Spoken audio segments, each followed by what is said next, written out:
has been told that the two police officers who were mentioned in the death of Dr. Victoria Mutiso, they were arrested and released on orders of Kipchumba Murkomen. They were never taken to any police station. I've just now, on my way here, been informed that the DCI has facilitated their relocation to our neighboring country, Uganda.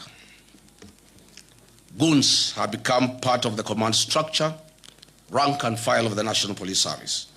It is now common to see goons being escorted by the police to carry out criminal acts against Kenyans. This was evident in the PCA Mweki attack, Kariobangi PCA attack, and ACK Witima Church attack. In fact, Mr. William Ruto carries out his development tours in Nairobi, accompanied by goons. Case in point, it has been witnessed repeatedly.